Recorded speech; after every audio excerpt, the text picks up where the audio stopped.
대부분의 국민이 손 씻기 실천의 중요성을 알고 있는 것에 비해 한국의 손 씻기 실천율은 수년 동안 조금씩 증가했습니다. 2020년이 되기 전에는 말이죠.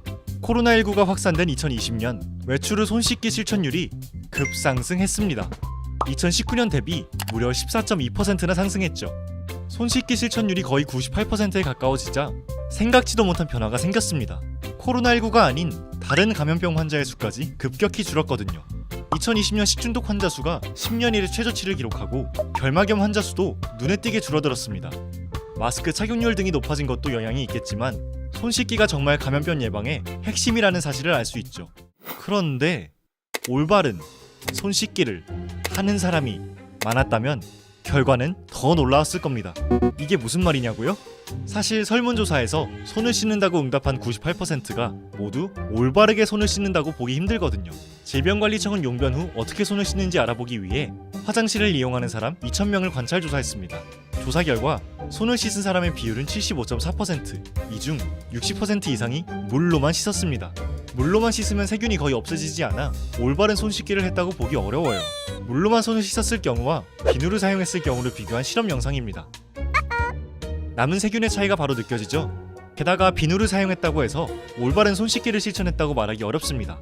이 6단계를 차근차근 다 거쳐야 올바른 손 씻기라고 할 수 있죠. 단계가 너무 많다고 생각할 수 있는데 간단한 실험 영상으로 그 이유를 직접 보여드리겠습니다. 검은색 장갑을 낀 손에 하얀색 물감을 비누라 생각하고 묻힌 뒤 6단계 과정을 진행해봤습니다.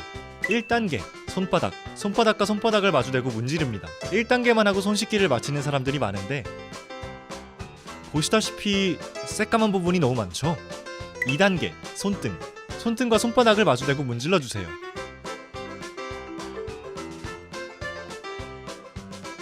그럼 손바닥과 손등은 다 하얗지만 손가락 사이사이가 여전히 새까맣습니다. 3단계 손가락 사이 손깍지를 끼고 손가락을 문질러 손가락 사이도 씻어줍니다. 그럼 이제 얼추 다 씻겼... 손가락 윗부분이 여전히 까맣네요. 4단계 두 손을 모아서 손가락 윗부분까지 씻어줍니다. 이제 끝났나 싶은... 엄지손가락 부분이 여전히 까맣습니다. 5단계 엄지손가락을 다른 편 손바닥으로 돌려주면서 문질러줍니다.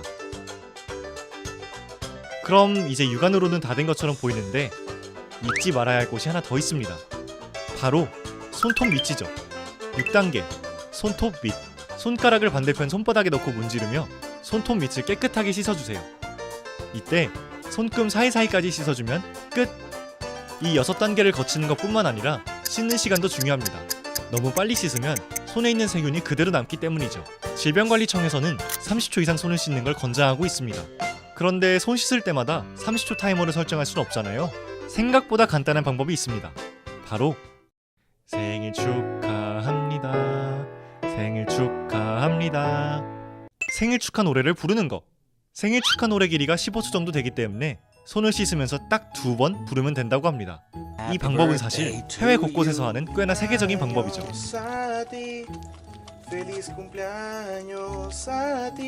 2년째 지속되고 있는 코로나19 상황으로 감염병 시대에 살고 있다는 말까지 나오고 있습니다. 최근 코로나19 감염자 수가 다시 급증하는 만큼 모든 감염병 방역의 기본인 올바른 손 씻기 6단계를 다시 한번 숙지하고 함께 실천해봅시다.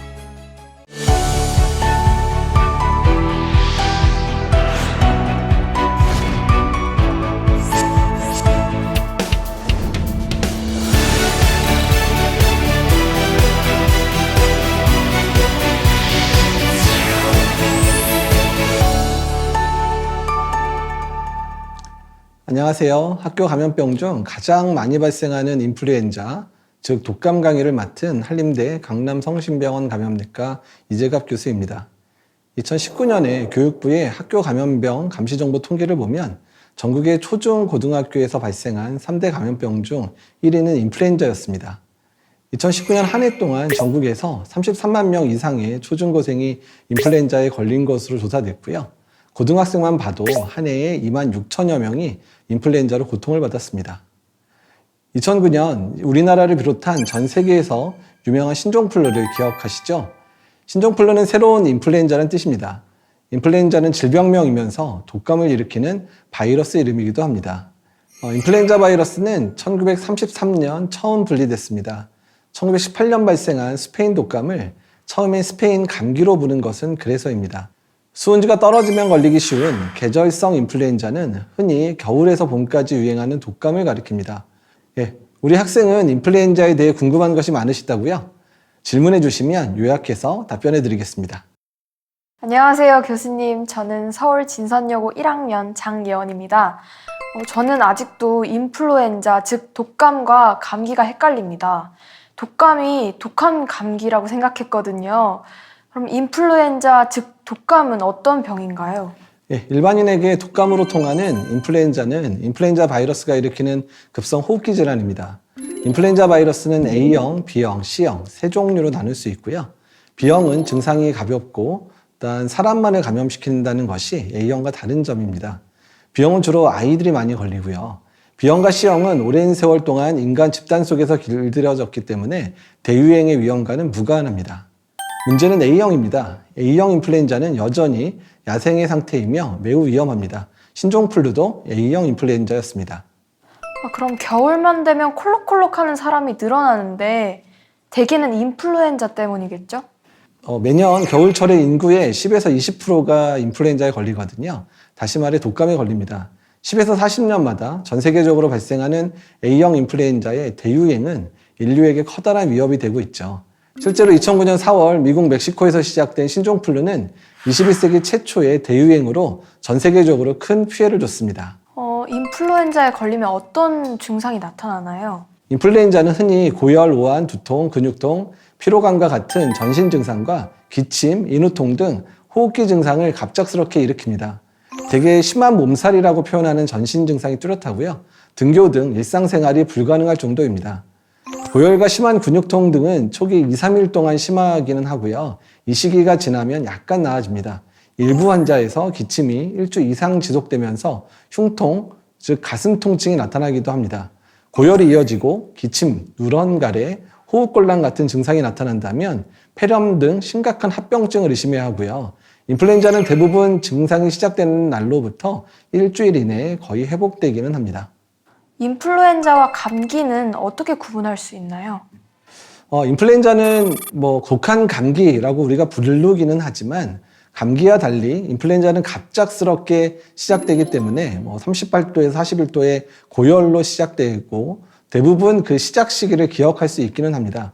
다만 감기는 이제 미열이 서서히 시작되기도 하고 증상이 시작된 시점이 명확하지 않아서 이런 부분에서 인플루엔자와 감기가 구분이 되기는 합니다. 감기와 독감을 일으키는 바이러스는 종류가 다르기는 하죠. 감기는 라이노바이러스, 코로나 바이러스를 비롯해서 100개가 넘는 바이러스로 인해서 감염이 되고요. 독감은 한 종류의 바이러스인 인플루엔자 바이러스가 일으킵니다. 인플루엔자 백신을 맞아도 감기를 예방할 수 없는 것은 그런 이유 때문이죠. 인플루엔자는 어떻게 옮기나요? 인플루엔자 바이러스는 감염된 환자가 기침이나 재채기를 할 때 배출되는 침방울을 통해 주로 옮깁니다. 침방울도 무게가 있기 때문에 1m 이상 날아가기가 어렵거든요. 그래서 대부분 1, 2m 안에 가까운 거리에 있는 사람한테 주로 감염을 일으키고요. 다만 환기가 안 되는 교실처럼 폐쇄된 공간 내에서는 이런 인플루엔자 바이러스가 더 멀리 퍼질 수도 있기 때문에 집단으로 인플루엔자가 발생하기도 합니다. 인플루엔자 바이러스는 건조한 점막에서도 몇 시간 동안 생존할 수 있어서 악수 같은 직접 접촉이나 의류, 침구 또는 돈 같은 데도 묻어서 손을 통해서도 전파가 될 수 있습니다. 인플루엔자에 걸린 사람이 주위에 병을 옮길 수 있는 기간은 어느 정도인가요? 일반적으로 인플루엔자 증상 시작일 또는 바로 전날 정도부터 전파가 시작되고요. 3일에서 7일 정도까지 증상이 있는 경우에 사람에게 전파를 시킬 수 있습니다. 인플루엔자 진단 방법은 그럼 무엇인가요? 인플루엔자 진단 방법은 코로나19처럼 우리가 이제 코에다가 면봉을 넣어서 할 수 있는 검사로 진단할 수 있는데요. PCR 방법으로 할 수도 있고요. 아니면 당일날 바로 확인할 수 있는, 현장에서 확인할 수 있는 신속 항원 검사로도 검사를 할 수 있습니다. 인플루엔자 예방법도 코로나19 예방법과 비슷한가요? 그렇습니다. 인플루엔자에 대한 가장 효과적인 예방법은 인플루엔자 백신을 맞는 겁니다. 그리고 코로나19 때 우리가 정말 강조했듯이 손 씻기라든지 또 기침 예절, 마스크 착용 이런 기본적인 그런 수칙들이 예방에 매우 중요합니다. 인플루엔자 백신은 적어도 유행 2주 전에는 맞아야 되고요. 인플루엔자 백신은 접종 후에 몸 안에 면역력이 형성되는데 2주 이상 걸리고 효과는 6개월 정도 지속됩니다. 백신은 그렇기 때문에 적어도 11월 중순 이전에는 맞는 것이 가장 좋습니다. 코로나19 백신처럼 인플루엔자 백신도 인플루엔자를 완전히 예방하는 것은 아닌가요? 예, 그렇습니다. 인플루엔자 백신을 맞더라도 인플루엔자의 예방 효과는 한 80% 정도인데 이 80%도 주로 이제 청소년들이라든지 젊은 사람들에서의 효과고요. 나이가 많으신 분들은 또는 아이들 같은 경우는 예방 효과가 한 60% 내외밖에 유지가 안 될 수도 있습니다. 또한 인플루엔자의 그런 변이가 유행하는 상황에서는 이런 효과도 많이 떨어질 수는 있거든요. 그래서 인플루엔자 백신을 맞았더라도 손을 자주 씻고 또한 개인위생을 철저히 해야 되고요. 또한 백신 접종이 인플루엔자 감염을 완전히 예방을 하지 못하지만 증상을 가볍게 하기도 하고 또는 입원을 막기도 해주고 또 사망 위험을 낮추는 효과도 있기 때문에 그렇기 때문에 예방접종을 꼭 해야 됩니다. 올해 인플루엔자 백신을 맞았어도 인플루엔자에 걸릴 수 있나요? 예, 인플루엔자 백신 맞더라도 걸릴 수 있는데요. 인플루엔자 백신 접종 후에 2주가 지나가면 몸에 항체가 생기기는 하죠. 그렇지만 인플루엔자에 걸릴 수도 있습니다. 왜냐하면 접종한 백신에 사용한 바이러스는 이제 WHO에서 매년 선정을 하고 그대로 모든 국가에서 같은 백신을 이제 만들게 되어 있는데요. 다만 지금 현재 유행하고 있는 그런 인플루엔자 바이러스와 백신 안에 들어있는 바이러스가 서로 맞지 않으면 예방 효과가 많이 떨어질 수도 있습니다. 지난해 인플루엔자 백신을 맞았거나 인플루엔자를 앓았다고 해도 올해 다시 인플루엔자 백신을 접종해야 됩니다. 그 이유는 인플루엔자 바이러스는 지속적인 변이를 통해서 계속 형태가 변하고요. 또 매년 새로운 형태에 맞춰서 개발된 백신을 맞아야 되기도 합니다. 그리고 인플루엔자 백신의 예방 효과 자체가 6개월을 넘지는 못하기 때문에요. 그래서 여러 이유로 인플루엔자 백종은 매년 맞아야 되고요. 인플루엔자 바이러스는 해마다 2종류 정도가 계속 유행을 하고 있습니다. 그래서 한 가지에 감염됐다가 치유돼서 몸이 면역이 생겼다고 해도 다른 바이러스에 의해서 이제 또 한 번 걸릴 수 있거든요. 저는 그래서 한 계절에 인플루엔자에 2번 걸린 그런 환자들도 가끔 보고 있습니다. 그럼 인플루엔자 백신의 부작용도 알려주세요. 예, 인플루엔자 백신은 그래도 우리가 맞는 백신 중에서는 부작용이 적은 백신 중에 하나거든요. 그래서 인플루엔자 백신 접종 후에 가장 흔한 부작용은 15에서 20% 정도가 접종 부위가 아프거나 빨갛게 붓는 그런 정도의 이상 반응입니다. 그래서 접종 후 이상 반응은 대부분 하루나 이틀 내에 저절로 해소되고요. 크게 걱정할 필요는 없습니다. 매우 드물게 백신 접종 후에 전신 감인 반응이 나타날 수 있습니다. 그 정도는 가벼운 두드러기에서 시작되는 분들도 있지만 심각한 경우는 쇼크를 동반하는 그런 아나필락시스도 동반될 수는 있는데요. 그 빈도는 매우 낮기 때문에 크게 걱정할 수준은 아닙니다. 교수님 설명 잘 들었습니다. 인플루엔자에 대해 어느 정도 지식이 생긴 것 같아요. 고맙습니다. 네, 감사합니다.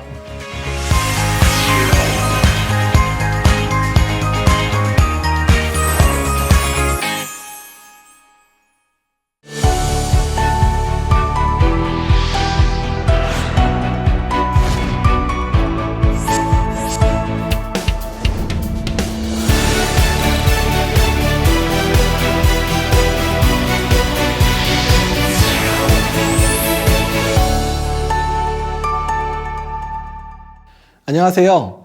3대 학교 감염병 중 하나로 꼽히는 수두 강의를 맡은 한림대 강남성심병원 감염내과 이재갑 교수입니다.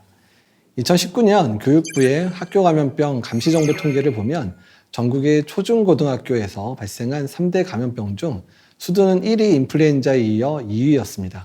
2019년 한 해 동안 전국에서 2만 명 이상의 초중고생이 수두에 걸린 것으로 조사됐습니다. 학교 급별 수두 환자 수를 보면 초등학생이 압도적으로 많지만 고등학생도 한 해에 전국에서 611명이 수두에 걸렸습니다. 우리 학생은 수두에 대한 호기심이 많으시다고요? 질문 주시면 하나씩 답변 드리겠습니다. 안녕하세요, 교수님. 서울 진선여고 1학년 장예원입니다. 부모님이 저도 어릴 때 수두를 앓았다고 말씀해 주셨는데요. 교수님, 저는 수두는 아주 어릴 때만 걸리는 것으로 알고 있었거든요. 고등학생 환자도 발생한다고 말씀하셔서 조금 놀랐습니다. 수두에 주로 걸리는 나이대는 아직 초등학교에 입학하기 전이거나 초등학교 저학년생인 것은 맞습니다. 2014년 질병관리본부에 신고된 수두 발생 현황을 보면 3에서 8세가 전체 65%로 가장 많았고 전체의 94.2%가 16세 이하였습니다. 하지만 고등학생이라도 어렸을 때 수두에 걸리지 않았다면 수두에 걸릴 수 있고 무조건 안심할 수는 없는 노릇입니다. 수두는 교실에서 쉽게 옮길 수 있는 병이란 말씀이신가요? 질병관리청에 따르면 지난 5년간 수두는 개학 시기가 시작하면 환자가 늘었다가 방학 기간에는 환자가 줄어드는 양상을 보였습니다. 코로나 유행 초기인 2020년에는 5월 말 등교 개학, 교내 밀집도 조절, 마스크 착용, 사회적 거리두기 등 코로나 예방 조치를 강화해서 전체 수두 환자 수가 전년도 대비 약 62%, 집단 발생으로 인한 사례 수도 91.5% 감소했어요. 하지만 2022년 전면 등교가 본격화되면서 수두 환자 수가 2018년에서 2019년 수준으로 다시 커질 가능성이 있다는 전망이 나옵니다. 수두는 어떤 병인가요?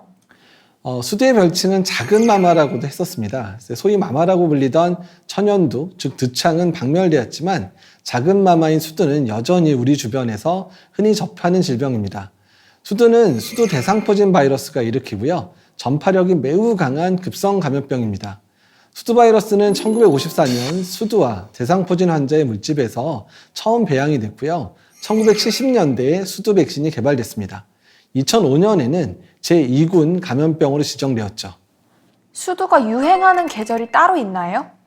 수두는 1년 중 어느 때라도 유행할 수 있기는 하지만 대개 4에서 7월, 11월에서 2월에 환자 발생이 많습니다. 학교에서 수두는 3월에서 6월, 10월에서 12월 학기 중에 환자 발생이 증가합니다. 집단 발생 시 학교와 학원, 모임 등을 통해 전파돼 유행 기간이 장기화하고 규모가 커져 왔습니다. 수두 바이러스는 어떤 경로를 통해 제 몸에 감염될 수 있나요? 수두가 가장 흔히 전파되는 방법은 수두 환자의 기침 분비물이나 침을 통해 감염되는 것이고요. 수두의 물집으로부터 발생한 에어로졸을 흡입해도 발생할 수 있습니다. 수두 발진의 직접 접촉에도 수두에 걸릴 수도 있고요. 수두의 물집이 발병 초기에 생긴 것일수록 전파력이 강합니다. 물집에 딱지가 생기면 전파되지 않고요.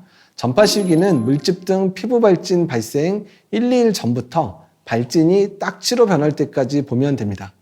수두 백신을 맞지 않았거나 과거에 수두를 앓은 적이 없는 학생이 수두 환자인 가족과 접촉했다면 수두 감염률은 거의 90%에 달합니다. 수두 바이러스는 인체에만 유일하게 침입하여 증식, 발육하므로 동물이나 곤충을 매개로 전파되지는 않습니다. 수두의 잠복기와 주요 증상을 알려주세요. 수두의 잠복기는 평균 14에서 16일입니다. 발진이 질병의 첫 번째 징후로 나타나는 경우가 많고요. 수두 발진은 전신적으로 나타나고 보통 가려움증도 같이 나타납니다. 발진은 통상적으로 머리에서 처음으로 나타나고요. 이후 몸통, 사지로 퍼져나가는데 몸통 부위에 발진이 많이 나타납니다. 물집은 딱지가 생기기 전에 터지거나 고름이 찹니다. 수두에 걸리면 2, 3일간의 권태감, 가려움증, 고열이 나타나고 수두가 다 치료되면 보통 평생 걸리지는 않습니다. 만약 제가 수두에 걸렸다면 다른 친구를 위해 학교에 가지 않는 것이 좋은가요? 학생이 수두에 걸렸다면 친구나 가족에게 전파할 위험이 있는 시기인 발진이 생기긴 하루 이틀 전부터 발진이 나타난 후 약 5일, 근데 보통은 편하게 수두에 발진이 다 딱지가 잡히는 시기까지 학교에 나오지 말라고 얘기를 하고 있습니다. 교수님이 수두 백신이 개발되어 있다고 말씀해 주셨는데 수두 백신은 언제 맞아야 하나요? 수두 백신의 정기 접종은 생후 12에서 12개월 된 모든 아이가 대상입니다. 수두에 대한 면역력이 없지만 정기 접종 시기를 놓친 아이에게는 따라잡기 백신 접종을 할 수도 있거든요. 따라잡기 수두 백신 접종은 만 13세 미만 어린이에게는 1회 접종, 여러분처럼 만 13세 이상 청소년에게는 4에서 8주 간격으로 2회 접종하는 것이 원칙입니다. 수두 백신을 맞으면 두창 백신처럼 평생 수두에 걸리지 않게 되나요? 수두 백신 접종 후 42일이 지난 후에 수두가 발생할 수 있습니다. 이를 돌파 감염이라고 하는데요. 우리가 코로나19 백신을 맞은 뒤에도 코로나19에 걸리는 것과 같다고 볼 수 있습니다. 수두 백신을 맞는 사람이 늘어나면서 돌파 감염의 발생 건수도 늘어나고 있습니다. 돌파 감염으로 인한 수두는 백신 미접종 학생에게 발생하는 자연 감염으로 인한 수두보다 증상이 가볍습니다. 아예 열이 나지 않거나 미열로 나타나기도 하고요. 발진 개수도 적고요. 물집으로 진행하지 않고 부스럼 딱지가 생기지도 않기 때문에 수두로 진단을 하지 못하는 경우도 많습니다. 수두에 걸렸던 사람이 나중에 자라서 대상포진에 걸린다고 하고도 하는데요. 그건 사실인가요? 예, 수두에 한번 걸리면 이 수두 바이러스가 우리 몸에서 완전히 사라지는 게 아니라 우리 몸의 신경절에 숨어서 이제 우리의 면역이 떨어질 때까지 기다리고 있습니다. 그래서 우리의 면역이 떨어지는 그런 고령이 된다든지 또 면역 억제제 같은 것을 쓰게 되면 대상포진이라는 질환으로 나타날 수가 있거든요. 수두는 전신의 발진이 나는 그런 형태로 이제 진행이 되지만 대상포진은 침범한 신경절을 따라서 피부에 발진이 나고 그 발진이 난 피부 부위에 매우 심각한 통증을 일으키는 형태로 나타날 수 있습니다. 즉, 한 가지 바이러스인 수두 대상포진 바이러스가 수두라는 질병과 대상포진이라는 질병 두 가지를 일으킨다고 보시면 됩니다. 최근 전 세계에서 유행 중인 원숭이 두창과도 구분이 잘 안 된다는데 사실인가요? 원숭이 두창은 이름에 두창이라고 들어가잖아요. 그러니까 두창하고 매우 비슷한 발진이 나는 그런 질환인데요. 동물과 사람에서 모두 감염을 일으킬 수 있습니다. 원숭이 두창이 시작할 때도 열이 나고 근육통이 있고 난 다음에 발진이 나타나거든요. 근데 그 발진 하나하나의 모양은 수두와 매우 비슷합니다. 다만 원숭이 두창 같은 경우에는 이제 얼굴부터 사지로 퍼져나갈 때 비슷한 발진이 거의 동시에 나타났다가 다 동시에 이렇게 딱지로 바뀌는 그런 특징을 가지고 있다면 수두는 발진이 발생했을 때 처음 나는 발진, 수포가 잡힌 발진, 딱지가 잡히는 발진처럼 여러 단계의 발진이 같이 나는 형태로 나타나거든요. 다만 어른에서 발생했을 때는 원숭이 두창이나 이런 그 수두는 발진이 아주 명확하게 구분이 되지 않아서 의사들마저도 잘 헷갈릴 때가 있긴 있습니다. 원숭이 두창 같은 경우는 주로 접촉을 통해서 전파가 되지만 수두 같은 경우는 호흡기를 통해서 전파되기 때문에 수두가 훨씬 전파력이 강하고 원숭이 두창은 전파력이 그렇게 빠르게 전파되지는 않습니다. 교수님 설명 잘 들었습니다. 상세하게 알려주셔서 고맙습니다. 고맙습니다.